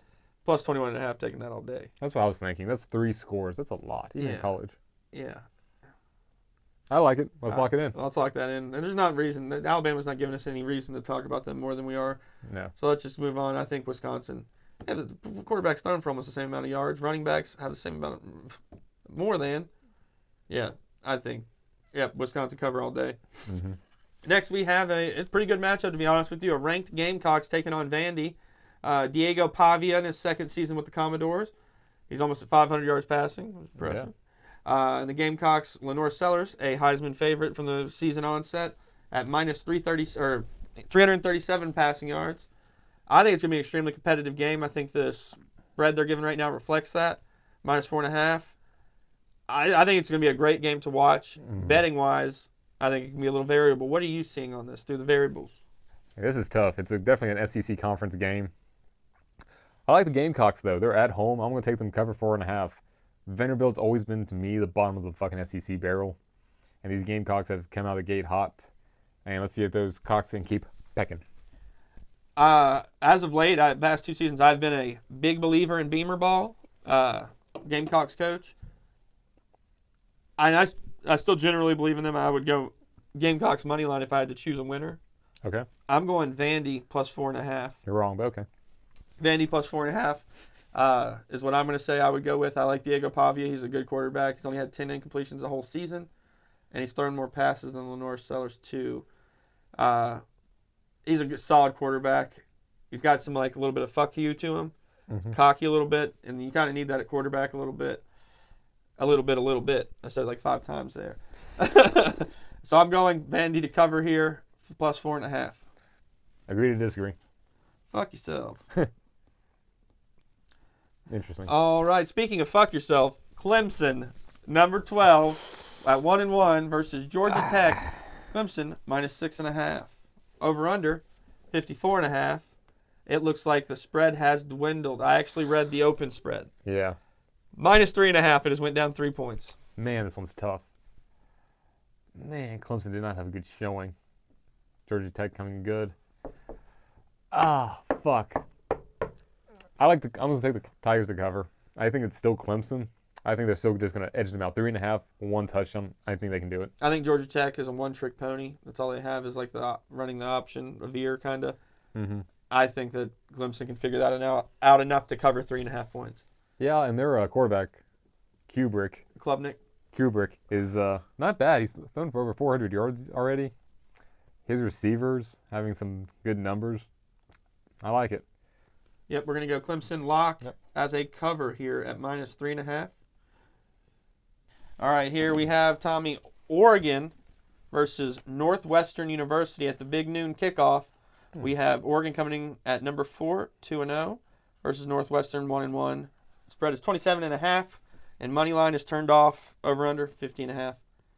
I see 2 locks here, and it requires Northwestern to not do a goddamn thing but show up. Show up. I would go over total points and over 27.5 because I think Oregon scores over 50 points, and I think Northwestern does not score that much. I think that Oregon can cover both of those totals by themselves. They proved that last week by what they did to Oklahoma State. I think Oklahoma State's better than Northwestern. Strong opinion. My grandfather once said, Thomas, you don't walk away from a good thing. He was talking about his 3rd marriage. He was the one with my grandmother. But, that being said, you take the Oregon Ducks while they're covering. I mean, they're putting up massive points. You keep staying with that until they don't. I mean, you fucking milk that priced heifer for all she's fucking worth. Yeah, I think 27.5 they cover. Over. Man, I can see them putting up 40 points alone and holding them to a field goal. I don't like the over. I'm saying the spread, 27.5, and that's that. I mean, that's fair, Tommy. What I'm saying is, here's the table, and my balls are already on it. My balls are already on the table. You can be a man, put your balls on the table, and ride with me here. But you're not going to do that. I'm not going to put so my we're going to go with the lock is Oregon covering minus 27.5. Jay is taking over 50.5 as well. Jesus. You might as well take it as Oregon putting over 50.5 up. Okay, another SEC matchup. And this one, that actually fucking matters. Number 6, UGA, 2-0 against 2-0, 15, Tennessee, the Volunteers. The Bulldogs are favored 6.5. Opening, but that spread's dropped down to 3.5 now. Ooh, with a total of 49.5. Jay, Tennessee's got the slight favorite. How are you feeling about it? They're the underdog. Oh, sorry. The matchup predictor. The matchup predictor. I am sorry. The Bulldogs have the Vegas favorite, but the American favorite is Tennessee right now with bets. I'm going to side with America here because I'm an American. But also, so this is, I thought I had it first week even though we got our asses whooped. When I was in Marshall at Georgia game for the Marshall game, the whole first half I thought, they're beating us, but he couldn't throw on Marshall's defense. They ran for every yard they had. Yeah. They were shutting him down. And then, they kind of makes a little bit in the second half. It's fine, but he didn't do well against Marshall. And then Georgia in their second game, a school that's even smaller than Marshall, was in that game until probably the fourth quarter. And they didn't lose by much. So another team, smaller team, was also shutting down Gunnar Stockton from doing too much. I think Tennessee wins here by probably more than a touchdown. That's just my thoughts. Tennessee's looked like a complete team on the field. Georgia has left a lot offensively to be desired to me at all. Yeah. They haven't shown me much. I agree. Even beating up some no-name team last week. Tennessee's always been good, and ever since the expanded playoffs, they've been gunning for one of those spots to sneak their way in there. And at home is when Tennessee's the deadliest. I know you say that, we say that about every fucking team, but Tennessee at home is really something special. Knoxville's a good town. Absolutely. They have a special fucking hill next to the campus where if they beat the team, they put up like a gravestone up there with a score. That's pretty cool. It's pretty fucking cool. So yeah, I'm taking the Volunteers until the Bulldogs face a quality opponent and win. I agree. They did not look as good as they should have against Marshall. It should have been way worse, way quicker. Yeah. I'm taking Tennessee plus 3.5. I think that's a lock.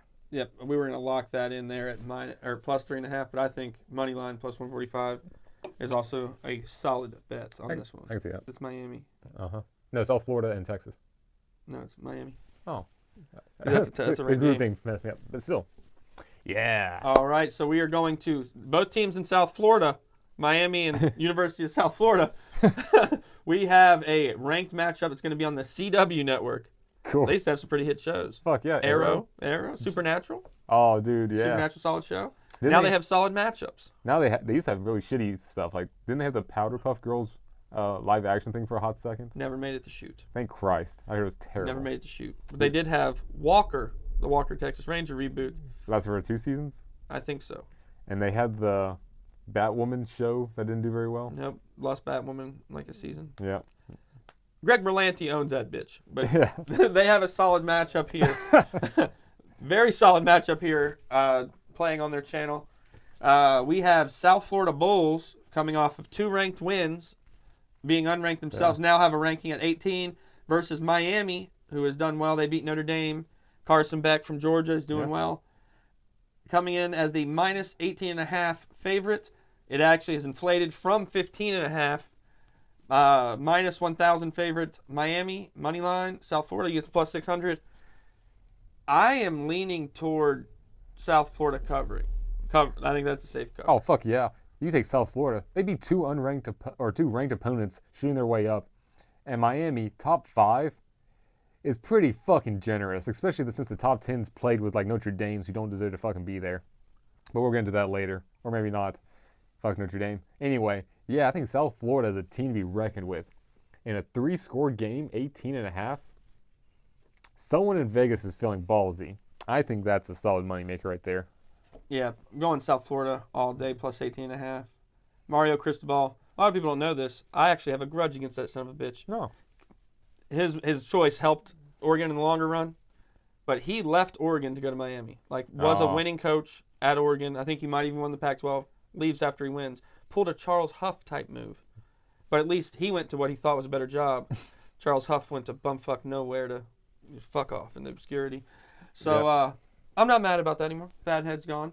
But Mario Cristobal left Oregon, which inevitably led to us getting Dan Lanning, our best coach we've probably had since Chip Kelly. Pretty sick. So I like Dan. Thank you for that. But Mario, you left, and you offended me at first. I think South Florida is going to cover here on you, at least. Solid. Yep. On the next one, we have Arkansas versus Ole Miss. The over/under is 7.5 to the or plus 7.5 to the Razorbacks. Over/under 60.5, which is the slight favorite. And money line for the Razorbacks, you can earn yourself plus 225, more than double your money. Yeah. Tommy, on this one, conference battle, who do you have coming out on top? Lane Kiffin or whoever coaches the Razorbacks? Lane Kiffin. The Razorbacks, I never really noticed until basketball season. The Rebels, they survive at slightly above average. I like the money line. I don't like the spread. It keeps dropping. I think minus 275 is fine. And I think you toss it in with something else. But I do not feel confident on any other bet on this. Spread scares me a lot in this one as well. Because I could just, as much as you would think Ole Miss should cover, I could definitely see Razorback covering. Of course, like a woman pilot flying your plane. You just know it's going down. You don't know it's going down, but you're always tense the entire trip. So I'm going minus 275 for Ole Miss, and that's a parlay piece. We'll lock it down. Yeah. Minus 275 is a parlay piece. Oh, yeah, that's a good one. Next one we have Florida, who just dropped the ball, Yeah. versus number 3 LSU. Florida Gators are a plus 7.5 underdog, plus 230 on money line, and the over/under 48.5. They're doing the Tigers dirty, man. 7.5. Number 3 LSU coming off solid wins. I think you take the Tigers to cover on this one. What do you think? It just depends if Florida kind of is like offended and they play better because they are. I definitely think my lock is more leaning toward money line for LSU and then under 48.5. I don't think that it's going to be a scoring fest. I could definitely see like a 21-24 game, which that's 45 under.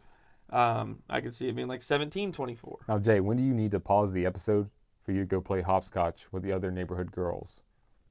I just want to know that after that bet. You think you're funny? I don't know. Do you think you're funny?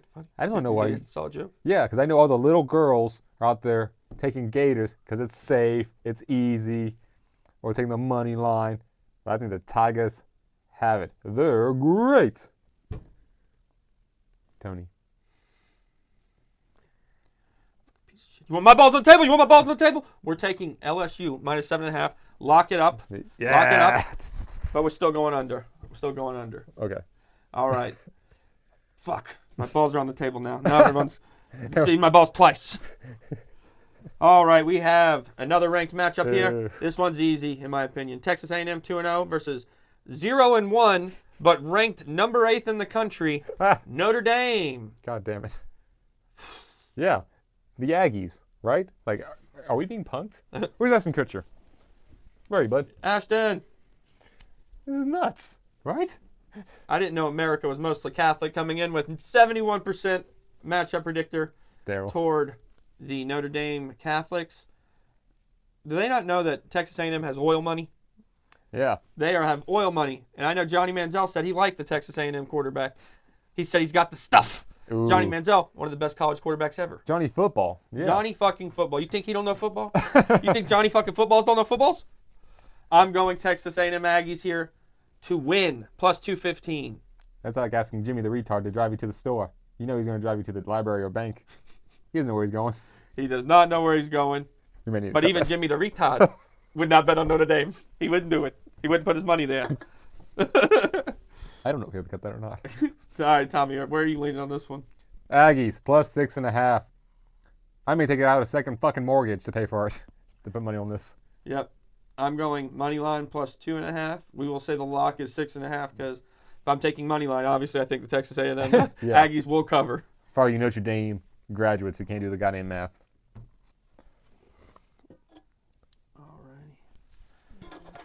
Next up, we have Eastern Kentucky traveling to Huntington, West Virginia to take on the Marshall Thundering Herd at 0-2. I've been to every game of their season, and Tommy, I'm a sad boy. I love my team, but I'm a sad boy. I know. I went to one game, and I'm a sad boy. I can only imagine you. It's tough to watch for 8 quarters. Maybe two quarters of good ball out of all of them. And they were in the second game. They didn't finish the game. Damn, this one's tough, man. I'm going to take Marshall money line just because they're at home. I wouldn't take a spread no matter what they toss it at it. Yeah, I don't think there's anything good there. If a betting site even gives you anything, I would take Marshall money line. And if they do deeper bets than that, I wouldn't.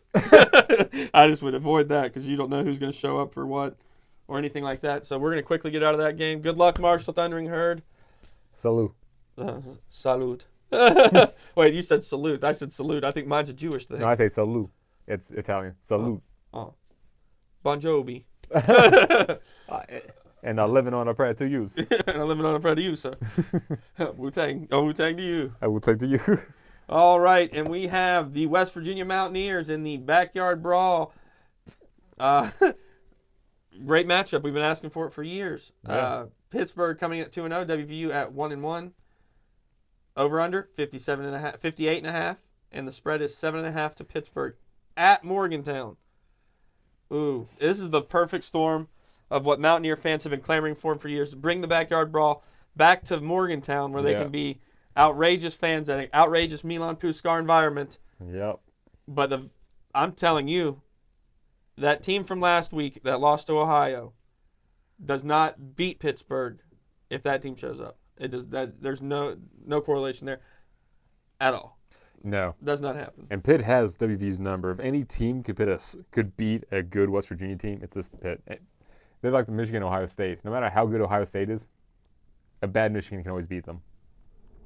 And that's what I worry about. I don't know about a spread, but I think they can definitely win the minus 300 money line. I know it's not a lot of money. Toss that in a parlay with something else, and you're set. I think Pittsburgh covers. They could easily cover. I think Pittsburgh covers. It could be a 2-score game, easily. Yeah, one's a competitive ACC team. They lost to a MAC team. But that MAC team had a top 25 quarterback. They lost to a MAC team. A MAC team, dog. But you got to remember, their coach has played this Pitt team many times. Not this Pitt team, but they played a Pitt team many a times. They have. WV home environment's electric. Mm-hmm. But I think I'm going backyard brawl here. My balls have been on the table twice. Might as well leave him there. I think Pitt covers here, 7.5. Damn.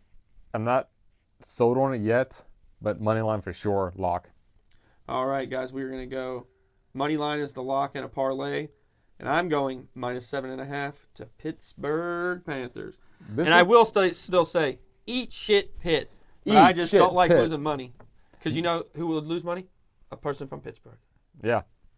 And I won't do that. I'm not from Pittsburgh. I'm not. Not a dumb fucking idiot. All right, that is all for our college football picks. Next, we are going to UFC and one boxing match. So we're going to say this is our violence section of the book. Fun. Devoted to violence. All right, for our first bout of UFC Noche, we have Alexander Hernandez. He is 17-8, coming in at fighting in the 155-pound weight division, 72-inch reach, orthodox fighter. Birthday's coming up. Oh. Keep that in mind. Maybe you want to wish him a happy birthday. Versus Diego Fiera. He is 19-6. He is obviously fighting out of the 155-pound division, 74-inch reach, orthodox fighter as well. Little bit older, 7 years older than Alexander Hernandez. Tommy, you see the stats here, the recent wins and losses. Where do you see this fight shaking out? How do you see it going? They came off even in a lot of their stats. It's going to be a real kind of pick 'em. But I want to take Alexander Hernandez. He's got a 3-win streak. He's got a little bit better takedown average time. And I think this could see a lot of mat time. And I just think he's going to hold up a little bit better, especially with a higher takedown defense. It's probably going to go the distance, but I'm taking Alexander Hernandez to win. We'll say that's our lot going the distance, but I'm going Diego Fiera on the pick. Okay. I think Diego Fiera for sure. We'll agree on the distance, though. We'll lock that up. Going the distance points. He's going the distance. The way you don't want your fights to go in the UFC because those judges are the worst judges in the world. They make no sense. For the next fight we have in the middleweight division, we have Kelvin Gastelum coming in at 20-10 and 1 no contest. Bless you. Versus Dustin Stoltzfus. He is 16-7. Fighting out of the orthodox position, the 75-inch reach.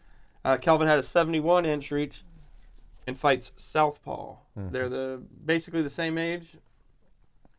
Tommy, how do you see this one going? I'm going to take Dustin on this one. Dustin's got a little bit, once again, better grappling stats. Like I say, that's going to be a major one of my decision. Also a longer reach. And a hair younger. He's about 2 weeks younger than he is. And I think that's going to be a big difference maker. For sure. You know what, Tommy? I like people who fight southpaw. Because you know who was a southpaw? Rocky Balboa. Rocky Balboa was. And I think on Mexican Independence Day, he's going to have himself a little El Rocky Balboa moment. You know what I'm saying? I don't speak Spanish. Son of a bitch. Oh, God. I'm going fucking Kelvin Gastelum. And that's... I'm not going to say how because I don't know how, probably by points, but I'm going Kelvin Gastelum to edge this one out. All right. I'm going the opposite. All right, we're splitting on that one. Next, we have Hoffa Gifted Garcia versus Jared Flash Gordon.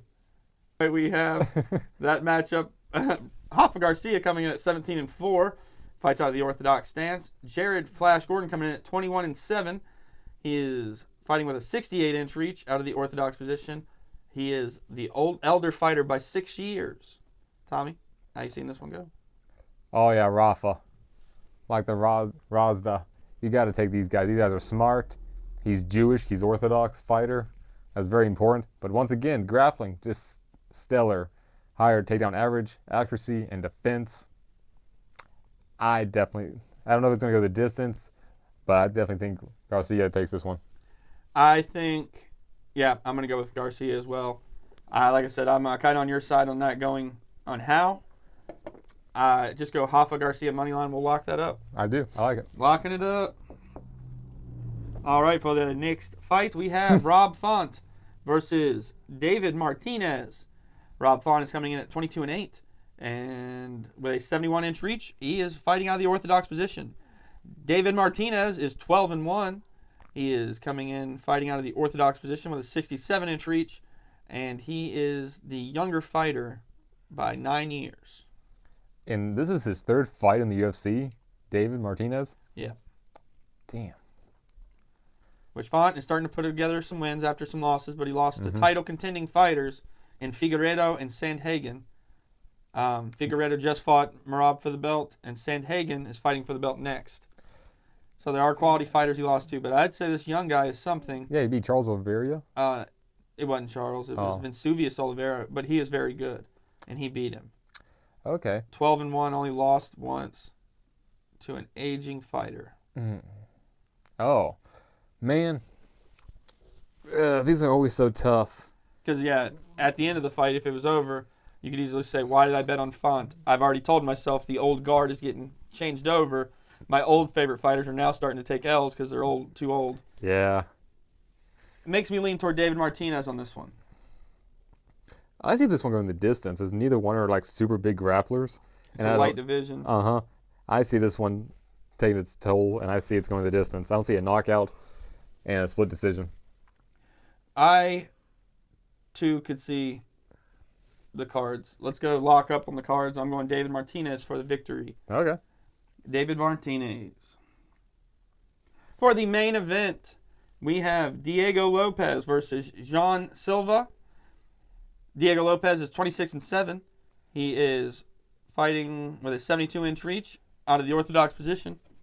He is fighting Jean Silva, who is 16-2, fighting with a 69-inch reach, giggity, out of the orthodox position. He is 2 years younger than Diego. Both have solid last opponents. John beat Bryce Mitchell, who's a bitch. But he's ripping shit up. He's undefeated in the UFC. Diego was undefeated pretty much in the UFC until Volk. He made it 5 rounds with Volk, the champion. Yeah, tough fight. In a tough fight. He's game as fuck. Jean has knocked out a lot of opponents. He choked out his last one. But going into last weekend, I was a huge Fighting Nerds guy. I loved everything they were doing. They were pretty much undefeated in their main fighters. And then they take 2 L's in 1 card. Which is tough. Tough for me to watch because I bet on them. They hurt my heart. Yeah. I now know that they're not infallible. I'm going Diego Lopez. Mexican Independence Day. He's a Mexican fighter. I think Diego Lopez wins. And I'm not going to say how because I don't know. But I think it's going to be, if we're going time here, you want something, the over on rounds. Whether it's like 1.5, 2.5. Yeah. It's a 5-round fight. Take the over in rounds. I think you're right. I think that the lock is the over. But I'm going to split. I'm going to take Jean for split decision. I think it goes the distance. I think he edges it out on strikes landed or something like that. All right. So we're going to split here, go over on rounds, whatever those come out to be on fight day. But I'm going Diego Lopez. Tommy is going Jean Silva in the main event. All right, and for the fight of the decade, we have Mexican superstar fighter Canelo Alvarez coming in at 63-2-2 with 39 KOs, putting his undisputed super middleweight championship on the line against 2-division undisputed champion Terrence Crawford. 41-0, 31 knockouts at Allegiant Stadium in Las Vegas on Saturday. Live on Netflix, card starting at 9 p.m. Canelo, minus 170 favorite. Terrence Crawford, plus 140. Tommy, where are you leaning on this fight of the decade? Dana White says this shit does not happen in boxing. There are no more super fights. It's always Jake Paul versus some old guy. He is changing the game. 2 potential boxing Hall of Famers fighting each other. I like Alvarez. I think Canelo with the experience, higher weight class, I think Crawford's going to have a fucking challenge ahead of him. I don't see him beating it. I think Terrence Crawford's biggest thing is to not ever get trapped in a corner by Canelo, just because I think he's going to use that weight on him, kind of laying on him a little bit in the corner. Yeah. Use that body weight to not let him get through him. I think that's the biggest disadvantage here. I think Crawford, skill-wise, he's faster. He's got a lot better head movement. he eats a lot less strikes, I feel like, than Canelo does in a fight. So if he can, stay on his game, not tire out, keep his arms ready to go, I think he could win a point fight easily against Canelo.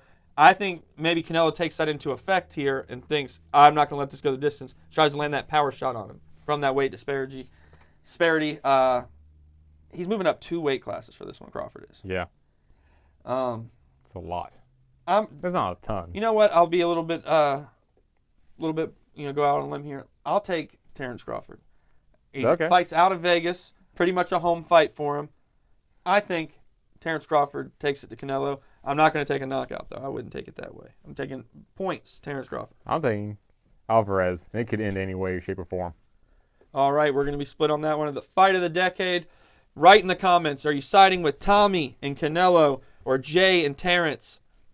I mean, you got to choose a side here. Who is taking it home? Live on Netflix around midnight Sunday morning. Who's got it? All right, guys, we are going to take you to the outro next. We'll see you there. The more you know, moment of the show. Did you know? In 1996, the San Diego Chargers and Indianapolis Colts played a game that lasted just 2 hours and 29 minutes. Compare that to modern games, which often push 3 hours plus. The more you know. All right, Jay, let's cut it outro. All right, guys, I think that was a pretty fun episode. I enjoyed it. Guys, if you liked it, like, comment, subscribe. Otherwise, we will be back with you guys next week for the 20th. Yep. We have a lot of things happening next weekend. WrestlePalooza, WWE's new event. Yeah. Oh, man, there's plenty of stuff. I think there's even a UFC card. Another full slate of games. Football. There's a little bit of baseball going on. You never know if something exciting happens. We'll mention it. There's all kinds of cool stuff going on. We are in the beginning of the fall. It started. This is sports peak. We're only beginning to peak. You haven't even seen us start to peak. Because trust me, when we start to peak, you will know it. Like golden gods. You will know my wrath. When it rained down on you like a storm of fists? A storm of fists. Wally? Huh? Hot one? All right. So, yeah, we have everybody. Enjoy the rest of your Saturday. We have a great slate of college football games on. Get those bets in. What are you UFC doing? Noche. We have Canelo versus Crawford. Oh, yeah. On Netflix. Guys, watch that. And NFL tomorrow and on Monday night. Guys, enjoy the rest of your weekend. Have a good one. We will see you next week. Stay frosty.